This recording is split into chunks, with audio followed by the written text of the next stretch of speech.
Hello friends, कसे आहात?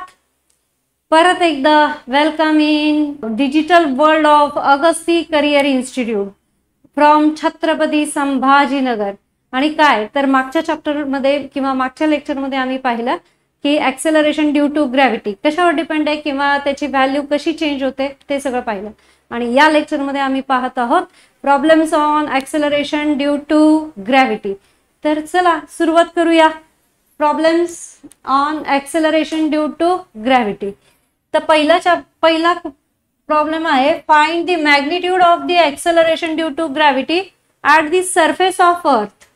मग आम्हाला गिवन काय आहे तर मास ऑफ अर्थ दिलेला आहे आणि रेडियस ऑफ अर्थ दिलेला आहे. तर फॉर्म्युला काय तर चला लिहूया.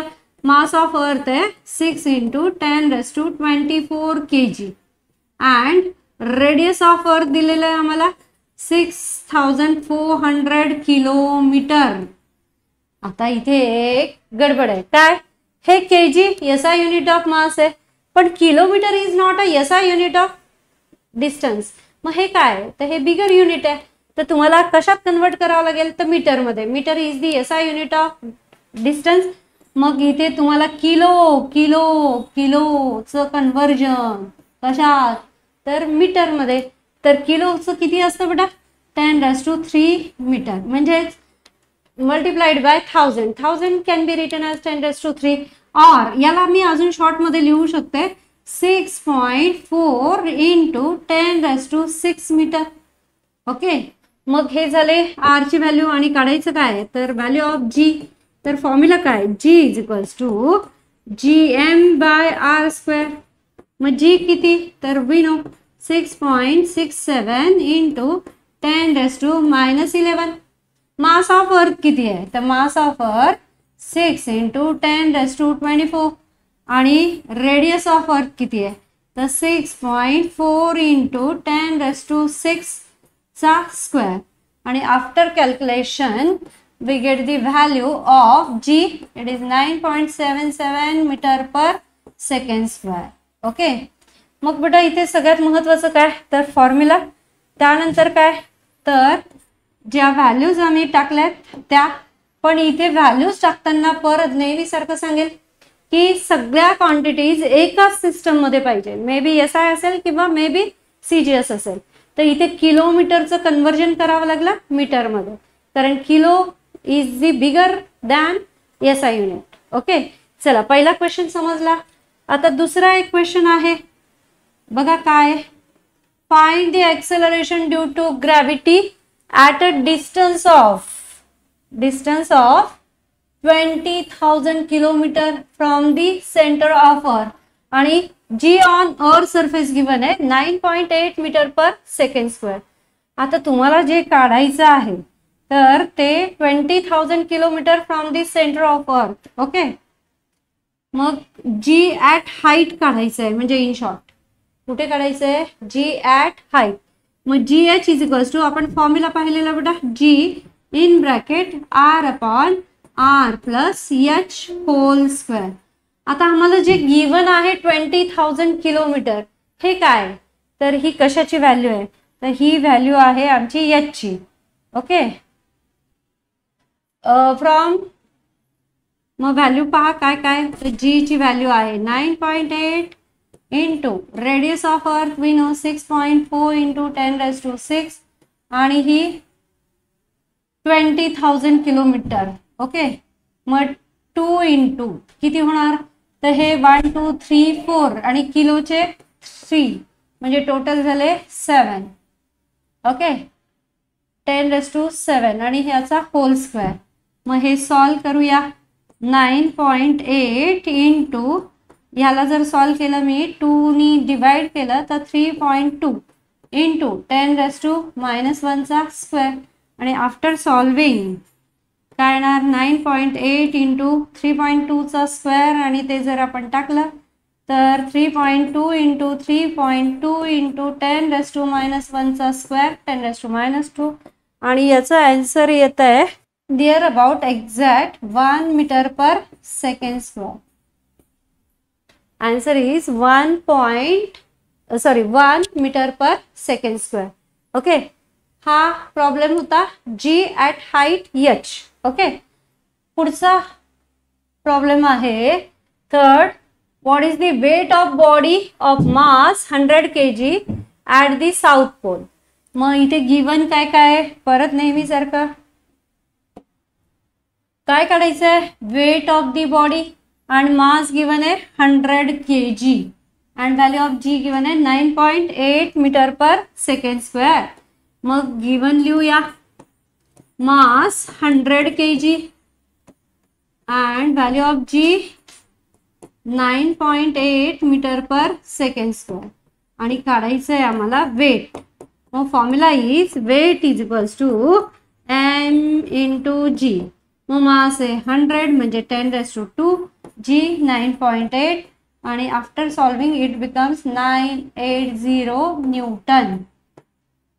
Okay, SI unit of weight is newton. काय आहे, 980 न्यूटन. ओके, वेटचा फॉर्म्युला आहे बेटा m इंटू जी. चला अजून एक सॉल्व करूया वेटवरच.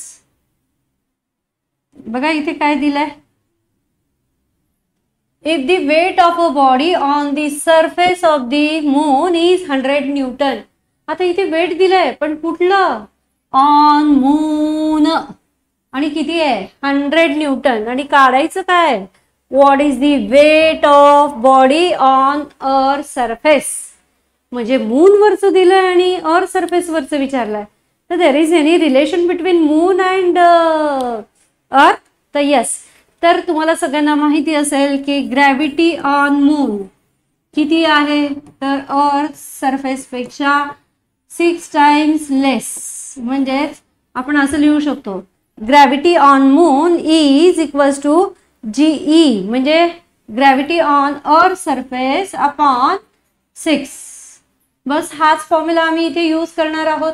मग नेहमीसारखं weight is equals to what. मग ऑन अर्थ आपण वेट काढूया. तर on earth weight WE is equals to mass into G on earth surface. On moon it is weight on moon WM is equals to mass remains same but gravity changes, it is GM. मग बेटा weight on earth upon weight on moon is equals to mass on earth into G on earth upon mass is same, okay, into G on moon. मग mass cancel आणि काय राहणार, G on earth upon G upon moon. मग GE upon GM is GE by 6. तर हे G cancel and it become 6. तर मग बेटा जी weight on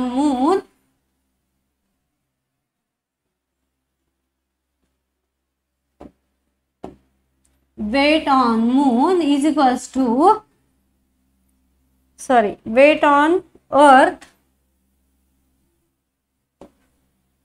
weight on earth is equals to 6 times weight on moon. मग weight on moon is we know 100 Newton. So weight on earth is 600 Newton. Weight on earth is equals to 600 Newton. चला clear. What is the formula for weight? Weight is equals to m into g. आणि moon वर gravity किती आहे, म्हणजेच acceleration due to ग्रॅव्हिटीची value earth पेक्षा 6 times less, म्हणजे GE पेक्षा value of moon is 6 times less. Okay, चलो अजून एक क्वेश्चन आपण पाहूया याच्यावरचाच. Third question, question number 5. The mass of a planet is 3 times the mass of the earth. Okay, मग इथे गिवन डेटा आहे. चला नेहमीसारखा लिहूया. काय सांगितलंय, मास of planet is 3 times the mass of the अर्थ. या लाईनचा मिनिंग जो आहे बेटा तो आपण लिहूया. Mass of planet is 3 times mass of earth. Okay, मग तुम्ही याला symbol capital M small m काही घ्या.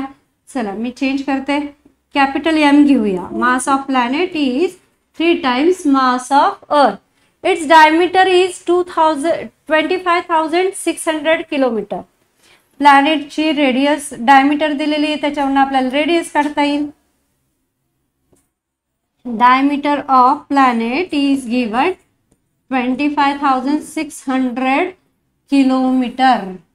Okay, and diameter of earth is 12,800 kilometer. After that काय काढायचंय, तर acceleration due to gravity at the surface of planet. म्हणजे त्या प्लॅनेटवर आपल्याला acceleration due to gravity ची व्हॅल्यू काढायची आहे, म्हणजे G on P. Okay, P for planet आणि E फॉर अर्थ आपण इथे घेतोय. तर ग्रॅव्हिटी ऑन प्लॅनेट काढायचं आहे आणि त्यासोबत आम्हाला दिलेलं आहे G ऑन अर्थ सरफेस. तर ती व्हॅल्यू नेहमीसारखी 9.8 metre per second square given आहे. चलो let start. What is the formula for G? तर नेहमीसारखा फॉर्म्युला काय, तर G is equals to GM by R square. Okay, चलो तर लेट्स सी फॉर प्लॅनेट हा फॉर्म्युला काय होणार. तर for planet G at planet is equals to capital G constant, M P and RP whole square. Okay, हे झालं for planet. For earth हा formula काय येणार, तर फॉर्म्युला रिमेन्स सेम, फक्त व्हॅल्यू चेंज होणार. Okay, G on earth, G mass on earth upon its radius RE square. Okay, आता दोन्हीकडे पण रेडियस लिहिलंय. ओके, मग मी याला डायमीटर लिहू शकते का, तर we know relation between diameter and radius is काय, diameter is 2 times the radius. Diameter is 2 times radius.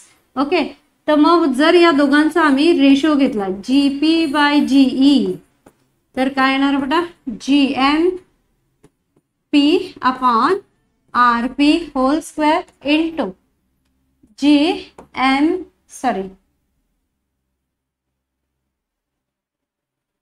Reciprocal घ्यावा लागेल. ओके, तर काय होणार बेटा, RE square upon G and mass of earth. तर व्हॅल्यूज टाकण्यासाठी आधी G कॅन्सल, मग बाकीच्या व्हॅल्यूज टाकूया. MP मास ऑफ प्लॅनेट काय सांगितलंय, 3 times द मास ऑफ अर्थ, 3 times the mass of earth upon mass of earth. Okay, into radius of अर्थ किती आहे, तर डायमीटर आम्हाला गिवन आहे. किती आहे डायमीटर, तर 12,800 किलोमीटर. मग याला आम्ही रेडियस मध्ये कन्वर्ट केलं तर वी नो बेटा, diameter on earth, diameter of earth is 2 times radius of earth. मग RE is equals to DE by 2, म्हणजे 12,800 किलोमीटर अपॉन 2. तर it becomes 2 6 2 4 8 and 6,400 kilometer. And radius of planet RP is equals to 2 1s are 2, 2 2s are 4, 2 8s are 6, 1,800 kilometer. Okay, now put these values in this formula. Okay, तर काय मिळालं बेटा, it is radius of earth 6,400 and radius of planet is 12,800 kilometer. याचा whole square. These 2 zeros are cancelled. Okay, and we know 32 2s are and 32 4s are 128. Okay, 32 4s are 128, म्हणजे it is 2 by 4, 2 1s are 2, 2 2s are 4. Chalo, what's happened here, ME cancel, it becomes 3 into 1 by 2 whole square. So it can be written as 3 by 4. So GP is equals to what, GP is equals to 3 by 4 into GE. 3 by 4, G is we know 9.8 and after calculation we get 3 into 4 2s are 8, 4 4s are 16 and remain 2 म्हणजे it becomes 2.45. the 3 5s are 15, carry 1, 5 2s are 4 3s are 12, carry 1 13 and 4 3 2s are 6, 7.35 meter per second square. So we get the final answer 7.35 meter per second square. Okay, here we discuss two formulas mainly. One, acceleration due to gravity and second, weight. Okay, तो पहिला formula होता बेटा acceleration due to ग्रॅव्हिटीचा, g is equals to gm by R square. मग at जर height तुम्हाला काढायचं आहे तर same can be written at gh is equals to gm upon r plus h whole square. and weightचा formula weight is equals to mass into acceleration due to gravity. Okay, चलो तर सगळे numerical तुम्हाला समजले असतील अशी अपेक्षा करते आणि पुढचा पॉइंट आपण स्टार्ट करूया. मग आता याच्यानंतरचा पुढचा पॉइंट काय आहे आमचा, तर इट इज फ्री फॉल. मग आता हे फ्री फॉल काय, ओके तर बघूया free fall.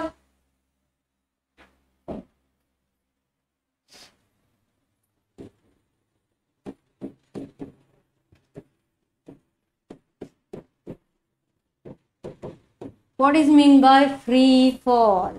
Okay, chalo let's start once again. Free fall, new concept. What is free fall? Suppose imagine की तुम्ही एका मोठ्या बिल्डिंग वर उभे आहे आणि त्या बिल्डिंगचं नाव आहे बिर्ला खलिफा. बिर्ला खलिफा आम्हाला सगळ्यांना मॅडम बिर्ला खलिफा माहितीच नाही. हा बिर्ला खलिफा आहे, आय एम अ बिर्ला, हो ना. सो बिर्ला खलिफा ही आमच्या बिर्ला टावर आणि इथे तुम्ही उभे आहात आणि काय करताय तर काही नाही, इथून पाहताय जग कसं दिसतंय आणि त्यावेळी तुमच्या हातात जो ऑब्जेक्ट होता त्याला तुम्ही सोडून दिलं. ओके, सोडून दिलं, हो ना, रिलीज केला, ड्रॉप केला. पण आता जेव्हा तुमचा तो ऑब्जेक्ट खाली जातोय आणि तिथे फक्त एकच फोर्स ऍक्ट होतोय, कोणता तर gravitational force. If this object is moving in the influence of or in the or due to only gravitational force, this motion or this fall is called free fall. म्हणजे इथे फक्त एकच force आहे का तर हो एकच, कोणता ग्रॅव्हिटेशनल फोर्स. आणि we know it acts vertically downward. त्या फॉलला आम्ही काय म्हणणार, free fall. Okay, in free fall body is moving alonely in gravitational force. Okay, there is no another force, then this fall or this motion is called free fall.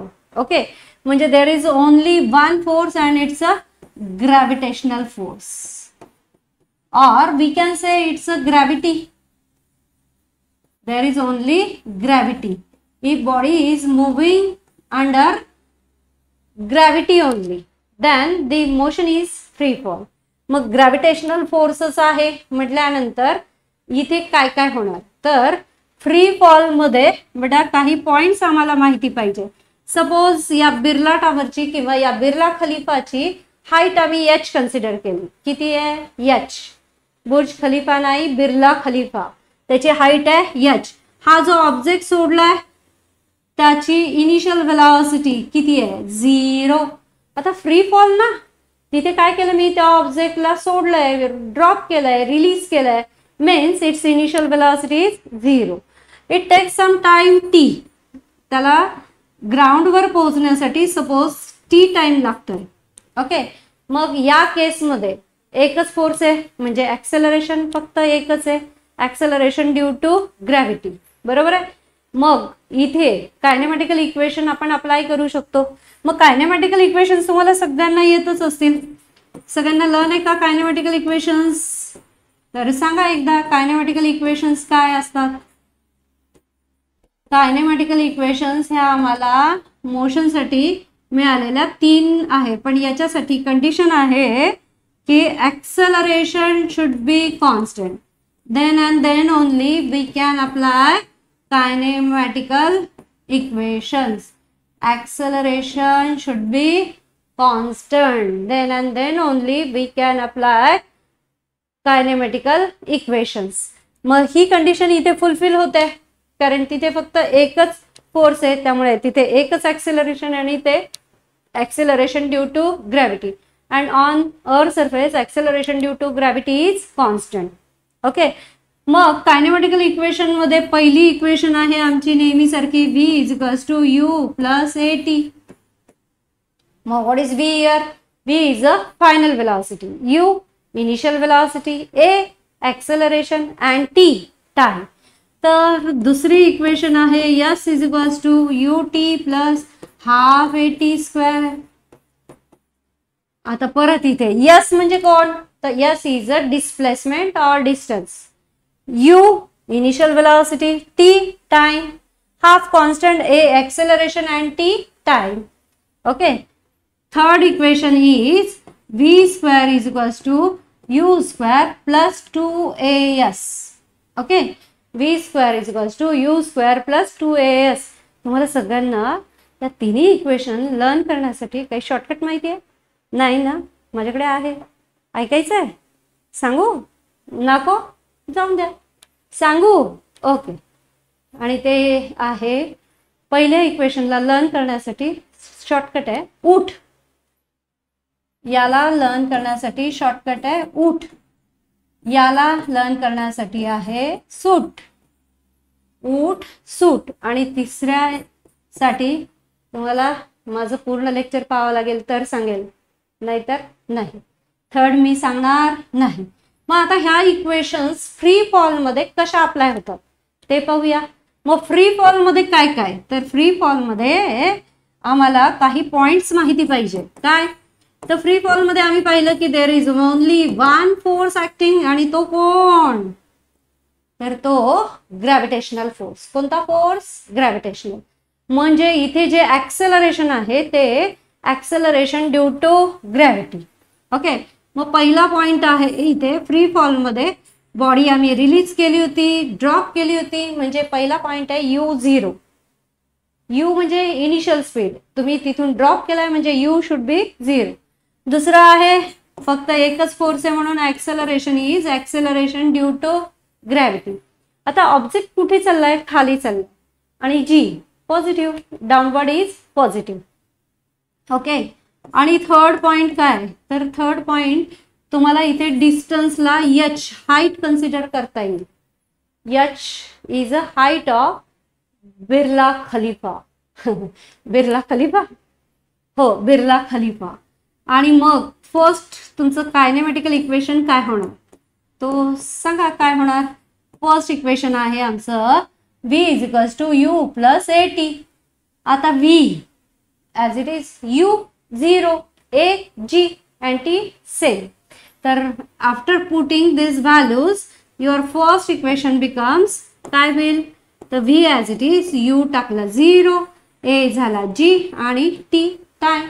The first equation in free fall is v is equals to gt. v is equals to gt. दुसरं equation काय होणार? तर दुसऱ्या equation मध्ये आहे s म्हणजे h u0 and बाकीच्या terms a म्हणजे g.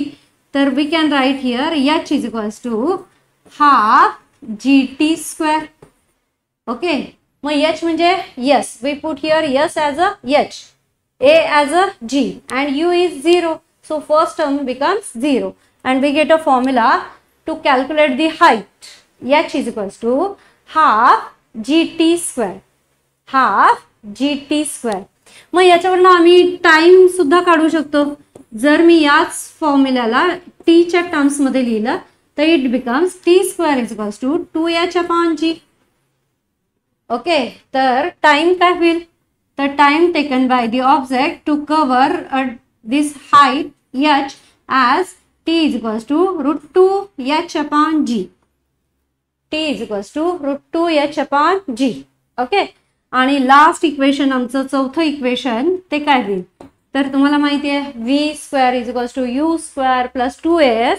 याच्यात u0, a g आणि s h जर टाकलं तर तुमचं इक्वेशन होईल v square is equals to 2gh.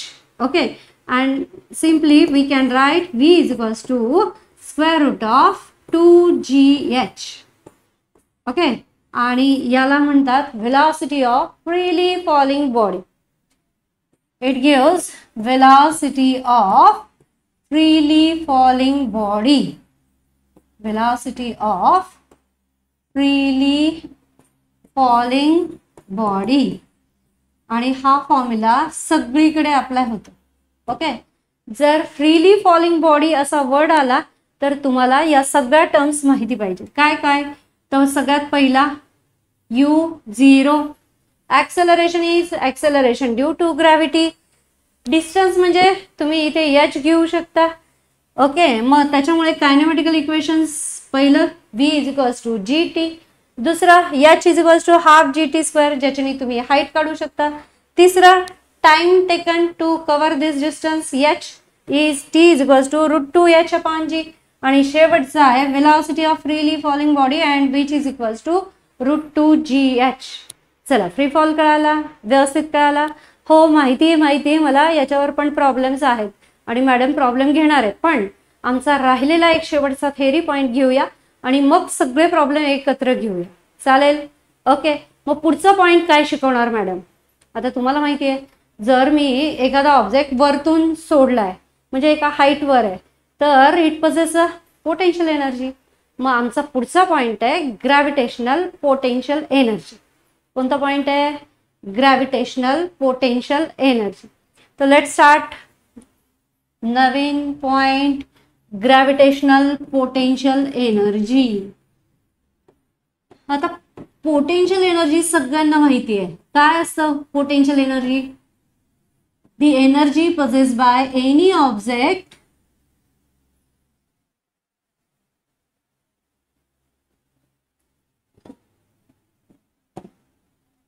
potential energy is the energy possessed by any object due to its position, okay, or configuration. त्याला आम्ही काय म्हणतो? Potential energy. मग जर कोणतीही बॉडी आम्ही एका हाईट वर घेऊन गेलो तर तिथे सरफेस पासून वरती हाईट वर जर असेल तर it possess some position, means it possess a potential energy and this potential energy is due to gravity. So it is called gravitational potential energy. पण आता ही बॉडी हाईट वर गेली कशी? तो we know some force is required आणि force मुळे जर एखादी बॉडी डिस्प्लेस झाली तर which is known as work done and this work done is stored in the form of potential energy. आणि ही हाईट वर आहे आणि it is gravitational potential energy. Okay, मग ही काढायची कशी मॅडम? हो, सोपं आहे. Gravitational potential energy is nothing but the work done. मग work done is we know force into displacement. मग इथे डिस्प्लेसमेंट कोण आणि ग्रॅव्हिटेशनल फोर्स? तर तुम्हाला माहिती आहे ग्रॅव्हिटेशनल फोर्स आहे काय? mg आणि s म्हणजे h. हा जनरल फॉर्म्युला आला. तर जनरल फॉर्म्युला पोटेन्शियल एनर्जीचा वी नो mgh तो इथे दिसतोय. पण ग्रॅव्हिटेशनल पोटेन्शियल एनर्जी काय? तर gravitational potential energy is minus gmm by r plus h.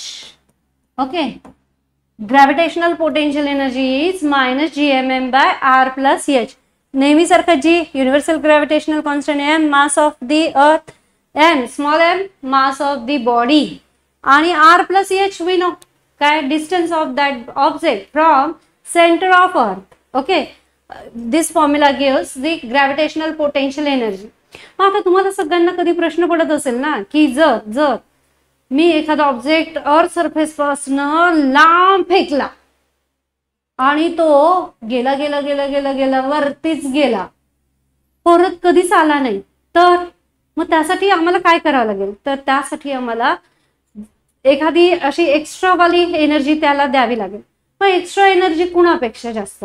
तर जी तुमच्या त्या सॅटेलाइट जो त्या ऑर्बिटमध्ये फिरतं त्याच्यापेक्षा थोडीशी एक्स्ट्रा जर कधी एनर्जी त्याला मिळाली तर हा ऑब्जेक्ट परत आमच्या अर्थ सरफेसवर येणार नाही किंवा तो ऑर्बिटच्या अराउंड फिरणार नाही. म्हणजेच तो एस्केप होणार. It is escape from our earth gravitational influence. आणि मग त्याची व्हेलॉसिटी किती असली पाहिजे? तर बस हाच एक पॉइंट आपण पुढच्या कन्सेप्ट मध्ये पाहूया. तर आमचा पुढचा कन्सेप्ट आहे ग्रॅव्हिटेशन एस्केप व्हेलॉसिटी. मग एस्केप व्हेलॉसिटी मध्ये काय, तर ऑब्जेक्ट आमच्या अर्थच्या ग्रॅव्हिटेशनल इन्फ्लुएन्स पासून एकदम लांब जाणे. ओके, आणि त्यासाठी जी व्हेलॉसिटी असेल दॅट इज एस्केप व्हेलॉसिटी.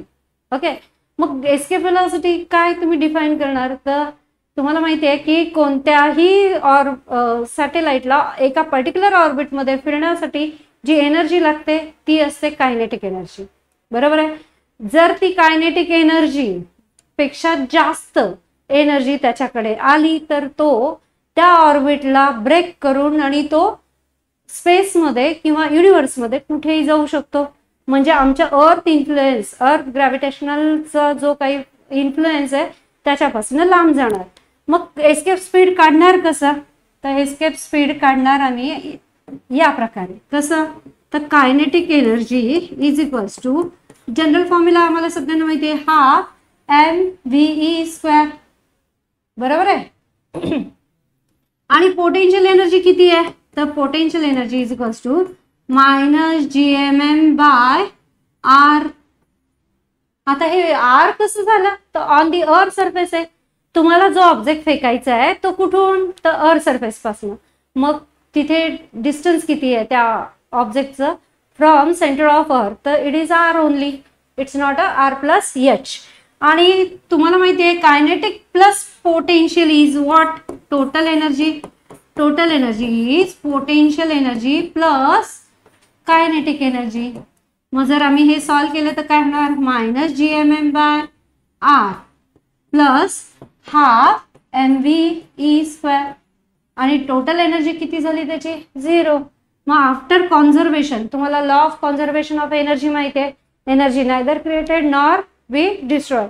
आणि बस त्या कॉन्झर्वेशन लॉ नुसार जर आम्ही हे सॉल्व केलं तर काय होणार, हा mve² is equals to -gmm bye r. Total energy किती आहे, 0. मग हे काय होणार, ve². तर आता इथे हे मास आणि हे मास काय आहे, सेम. मग हे मास आणि हे मास सेम आहे त्यामुळे हे कॅन्सल. मग ve² इज इक्वल्स टू काय होत आहे, -2gm बाय r. बरोबर आहे. सॉरी, मायनस नाही, इथे प्लस येणार कारण आम्ही इक्वेट केलंय. बरोबर आहे. तर इथे पण काय होणार, प्लस. मग ve इज इक्वल्स टू काय होणार, तर square root of √2gm by r. आणि we get the escape velocity. ve is equals to square root of √2gm by r. Okay, एवढी व्हेलॉसिटी असेल तर कोणताही ऑब्जेक्ट आमच्या अर्थ इन्फ्लुएन्स पासून, अर्थ ग्रॅव्हिटेशनल इन्फ्लुएन्स पासून लांब जाणार. So this velocity is called escape velocity. कोणती व्हेलॉसिटी, एस्केप व्हेलॉसिटी. मग आता ही एस्केप व्हेलॉसिटी कशावर डिपेंड दिसते, तर बाय फॉर्म्युला आम्हाला दिसतंय √2gm बाय r, म्हणजे depends on mass of planet म्हणजेच mass of earth and radius of earth. म्हणजे इथे त्या ऑब्जेक्टचं मास नाही आहे, म्हणजे it is same for all masses. तर हो, तुम्ही मास हेवियर असेल किंवा लाइटर तर त्याच्यासाठी जो व्हेलॉसिटीचा पॉइंट आहे तो काय असेल, same, √2gm by r. Okay, चलो एस्केप स्पीड कळाला, सगळे पॉइंट कळाले. आता काय राहिले, तर आता ग्रॅव्हिटेशन चॅप्टरमध्ये शेवटचा पॉइंट म्हणजे काय, तर प्रॉब्लेम्स. हो ना. तर एस्केप व्हेलॉसिटीचे आणि फ्री फॉलचे प्रॉब्लेम्स आता हे आपण पुढच्या व्हिडिओमध्ये पाहूया.